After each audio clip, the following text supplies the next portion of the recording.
Assalamualaikum warahmatullahi taala wabarakatuh. Selamat sejahtera. Tuan-tuan, tolong share, tolong like, tolong subscribe.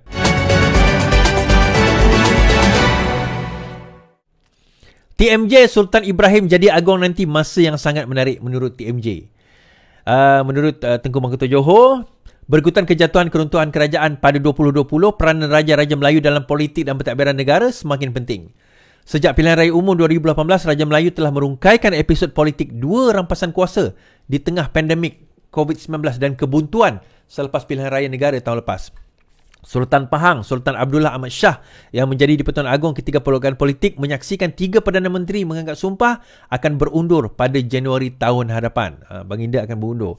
Baginda akan digantikan oleh Sultan Johor, Sultan Ibrahim, dan Tengku Mahkota menjelaskan ayahandanya mempunyai agenda yang sangat jelas apabila menjadi agung kelak.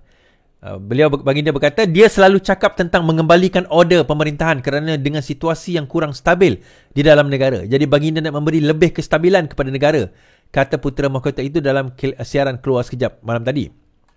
Tengku Ismail juga percaya pemerintahan ayahandanya akan menjadi masa yang sangat menarik. Jadi ke bawah duli, Sultan Ibrahim ada rancangan dia. Dia nak bekerjasama ataupun berkongsi pendapat dan pandangan kepada Perdana Menteri. Kita akan lihat, katanya. Apabila mengulas mengenai prestasi Perdana Menteri Anwar Ibrahim, Tengku Ismail berkata, sebagai warga negara, baginda turut mempunyai hak untuk mengulas mengenai perkara politik. Kedua-dua Sultan Ibrahim dan Tengku Ismail seringkali menyuara pendapat mengenai pelbagai isu, baik peringkat negeri ataupun nasional. Sementara itu, Puteri Mahkota juga berkata, ayahandanya tidak akan berkompromi dalam hal menjaga kepentingan rakyat. Dia akan menjadi agung yang no nonsense, iaitu tegas bila berkaitan dengan kepentingan terbaik negara. Jadi, dia tegas tapi memahami, kata TMJ. Tengku Ismail memberi contoh Menteri Besar Johor Hafiz Ghazi akan mendapat perkenan Sultan berhubung keputusannya dan baginda akan memberikan maklum balas dengan berterus terang. Pelantikan On sebagai Menteri Besar Johor merupakan detik krisis politik. Antara detik krisis politik. Ini kerana BN Johor pada awalnya telah menggembar-gemborkan Hasni akan menjadi Menteri Besar. Walaupun BN menang majoriti 2/3 di negeri itu, namun pelantikan Hasni tidak menjadi kenyataan kerana campur tangan dari kuasa yang lebih tinggi. Sementara itu, Tengku Ismail berkata ayahandanya dan keluarga akan sedar tanggungjawab sebagai agung. Ini adalah tugas tanggungjawab untuk negara, bukan Johor saja. Tapi anda nampak, apapun keputusan yang dibuat ataupun polisi di bawah duli, ada agenda tersebut. Perkara ini pun akan memberi manfaat kepada negeri Johor dan negeri lain secara tidak langsung.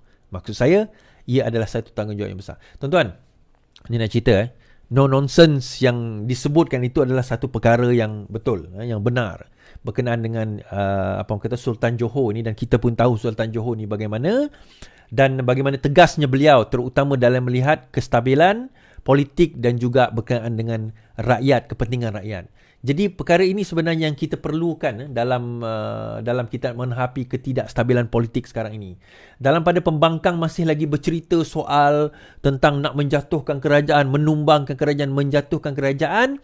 Bukan tiba-tiba, kita pun mengetahui bahawa yang di-Pertuan Agong yang baru pada tahun hadapan adalah tidak lain tidak bukan Sultan Johor yang kita katakan sangat tegas dalam isu sebegini, dan baginda akan memastikan perkara sebegini tidak akan berulang sekali lagi kerana ketidakstabilan politik itu membawa kepada masalah kepada negara, terutama dalam perihal ekonomi dan keyakinan pelabur. Itu antara agenda utama baginda untuk memastikan perkara ini tidak berlaku sekali lagi. Jadi sebab itu, kenapa kalau kita tengok PN beria-ia nak jatuhkan kerajaan, sebaik saja kerajaan ditubuhkan pada tahun lepas.